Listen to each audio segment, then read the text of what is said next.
오늘은 신명기 16장 9절에서 12절까지 말씀을 가지고 미안성 속의 축제라는 제목으로 저희가 함께 말씀을 나누고자 합니다.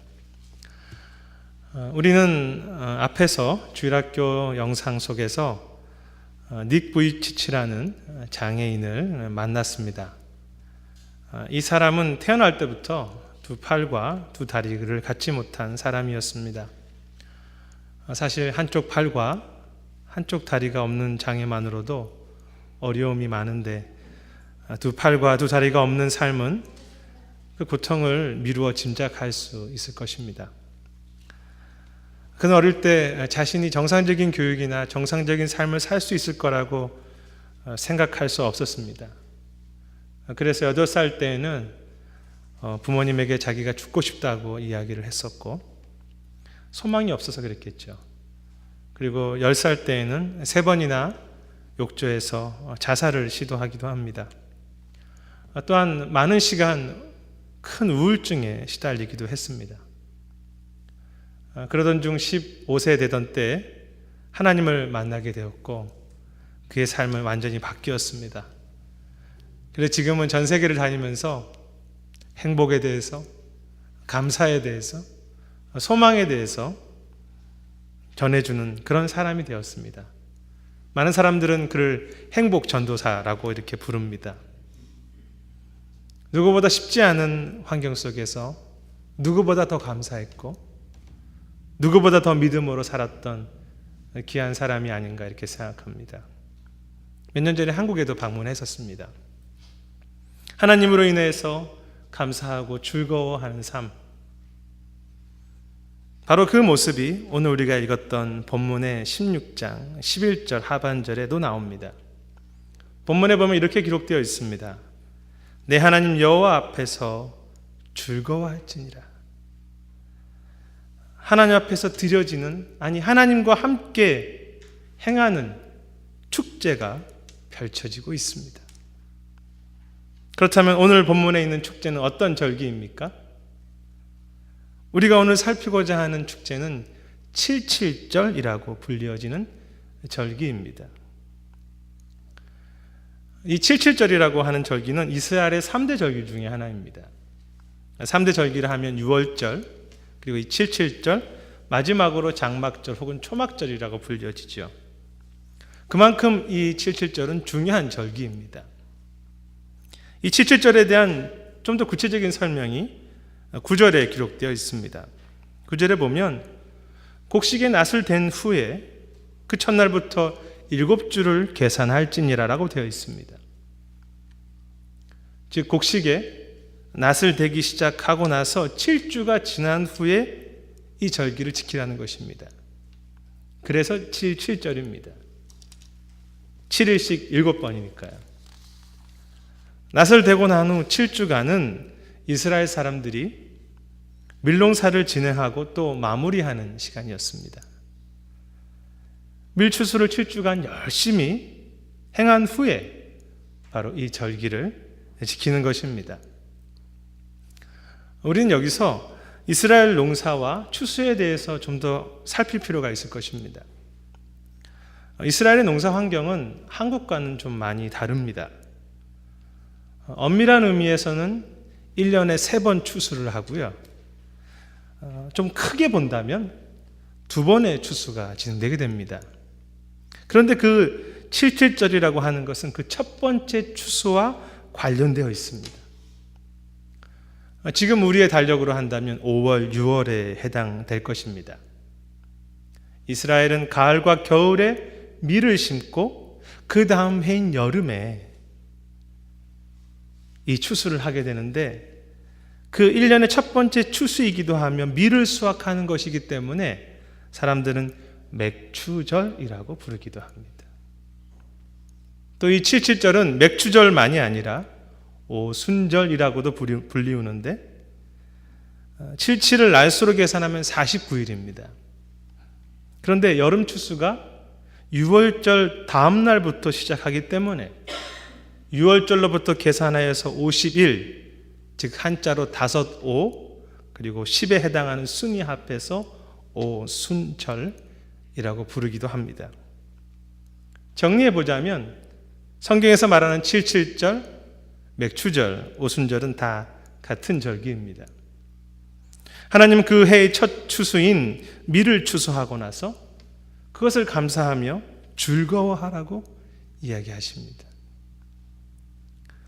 그런데 하나님은 이 추수를 이야기하면서 11절 우리가 읽었던 말씀에 보면 여호와 앞에서 즐거워하라고 말씀하십니다. 곡식이 얼마나 많이 거두었는지, 얼마나 풍성한지 때문이 아니라 하나님 앞에서 하나님 때문에 즐거워하라는 것입니다. 따라서 우리는 이 축제의 초점이 추수한 밀에 있지 아니하고 하나님께 있음을 우리가 살필 수 있습니다. 그리고 그 내용이 10절에도 기록되어 있습니다. 10절 하반절에 보면 너는 자원하는 예물을 드리라고 되어 있습니다. 여기서 자원한다는 것은 즐거운 마음, 감사한 마음을 뜻하죠. 즉 하나님을 즐거워하는 자원하는 마음으로 예물을 드리라는 것입니다. 즐거운 마음으로. 그런데 한번 생각해 보십시오.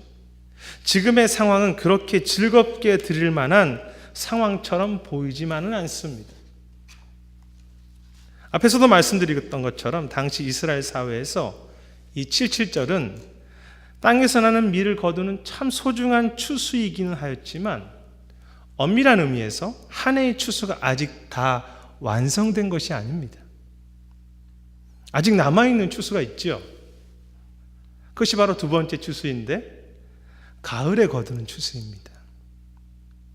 그 가을에 거두는 것은 우리 한국처럼 벼가 아니라 이스라엘에서는 포도나무, 올리브나무, 무화과나무 열매를 나무로부터 거두는 그런 추수였습니다. 우리 양력으로 보자면 8, 9월에 해당되는 추수이지요. 그리고 그 모든 가을의 추수를 마치고 나면 초막절, 장막절을 지킴으로 한 해를 마무리하고 새해를 준비하게 됩니다. 마지막 절기는 초막절이었습니다. 따라서 우리가 지금 11월에 추수감사절을 지키는데 곡식을 거둔다는 의미에서는 77절과 맥락을 같이 하고요. 한 해 모든 농사를 마무리한다는 의미에서는 이 77절보다는 초막절에 더 가깝다고 말할 수 있을 것입니다. 중요한 것은 하나님은 그들에게 자원하여 즐거워하라고 했을 때 그들은 아직 1년 농사가 다 끝나지 않는 상황이었습니다. 미완성의 추수, 완성되지 않는 사역이라고 할 수 있을 것입니다. 우리로 말하면 올해 한 해 계획하고 소망했던 것이 온전히 다 이루어지지 않는 것과 같을 것이죠. 그런데 어떻게 즐거워할 수 있겠습니까? 어떻게 그것도 자원하는 마음으로 즐거워하라고 하십니다. 여기에 귀한 진리가 있습니다. 물론 오늘 말씀을 통해서 작은 것 하나라도 감사합시다라는 교훈도 있을 것입니다. 비록 완성되지 않았지만 시작한 일이기에 감사합시다라고 도전할 수도 있을 것입니다. 물론 그런 의미가 이 본문에 들어 있습니다. 그런데 왠지 그렇게만 생각하니까 깊은 마음으로부터 자원하는 감사가 잘 생기지 않을 때가 많습니다. 그런데 주님이 뭐라고 말씀하십니까? 내 앞에서 나 때문에 나를 보고 즐거워하라고 말씀하시는 것입니다. 아직 완성되지 않은 추수였지만 분명히 깨달을 수 있는 것은 그 밀의 첫 수확은 분명 하나님의 은혜였습니다.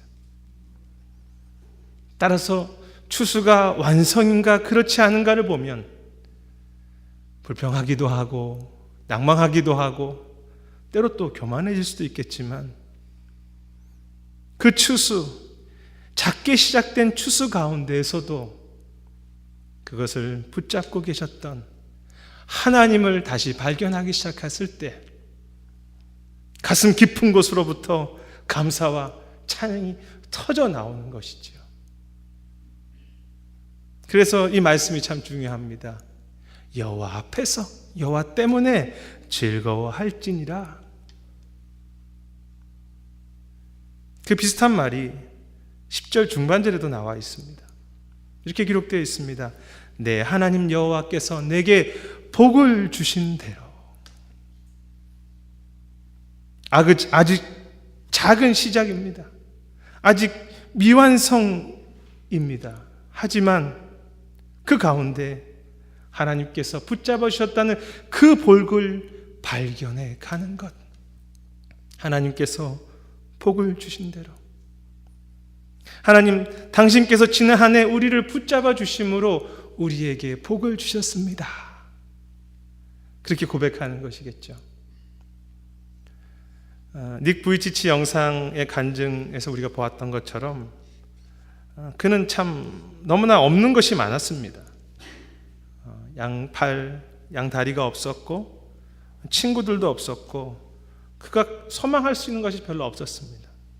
그런데 그가 깨달은 것은 영상에서 보신 것처럼 나에게 두 팔과 둘이나 다리는 없지만 친구는 없지만 하나님이 나에게 주셨던 아름다운 눈이 있었다고 그는 고백하지 않았습니까? 아니, 좀 더 엄밀히 말하자면 그는 그 파란 눈 속에서 하나님의 복을 깨달은 것입니다. 파란 눈, 사실 그게 뭐 대단합니까? 그것 때문에 어떻게 즐거워할 수 있겠습니까? 사지가 다 멀쩡한 삶에 비해서 너무나 작고 너무나 미약한 미완성과 같은 그런 눈에 불과합니다. 하지만 그는 그 자신이 가진 그 파란 눈 속에서 하나님을 발견한 것입니다. 자신이 가진 그 작은 것 속에서 하나님 때문에 즐거워하는 법을 그는 깨닫기 시작했습니다. 비록 미완성의 눈이지만 그래서 그는 즐거워할 수 있었습니다. 하나님을 발견했기 때문에, 하나님의 복이 그 안에 있음을 그는 알았기 때문에. 그래서 지금은 행복 전도사까지 되지 않았습니까?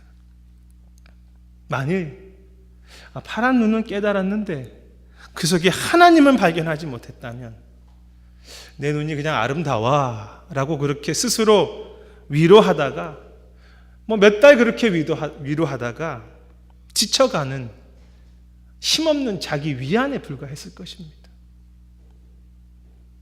그래서 그가 깨달은 하나님이 복을 주셨던 그의 눈은 단지 육체의 눈이 아니라 그가 고백했던 것처럼 하나님께서 그에게 부어주시는 변치 않는 내면의 힘이었고 그에게 복으로 주셨던 이 세상에서 경험할 수 없는 위로와 힘과 믿음의 소망이었던 것입니다. 미완성 속에서도 하나님 때문에 즐거워하는 것.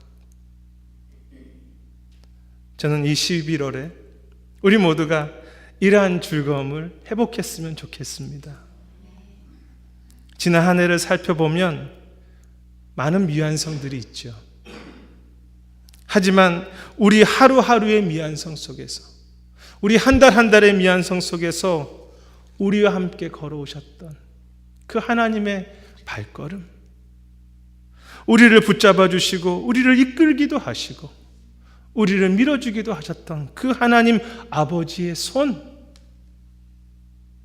그것을 즐거워하는 것. 찬송가 중에 그런 가사가 있지 않습니까? 오 놀라운 구세주 예수 내 주 참 능력의 주시로다. 큰 바위니 샘솟는 그곳으로 내 영혼을 숨기시네. 때로 내 영혼이 메마른 땅을 종일 걸어가는 것 같고 힘든 이 땅을 걸어가는 것 같지만 내가 피곤치 아니하며 저 위험한 곳에 내가 다다른 것처럼 보이지만 내가 두렵지 않은 것은 그 큰 바위에 나를 숨기시고 주 손으로 덮으시네. 주 손으로 덮으시네. 부족한 중에 지난 1년은 주님의 손으로 저를 덮으시고 주님의 손으로 저를 인도하셨던 1년이었습니다. 저에게 주신 것이 어쩌면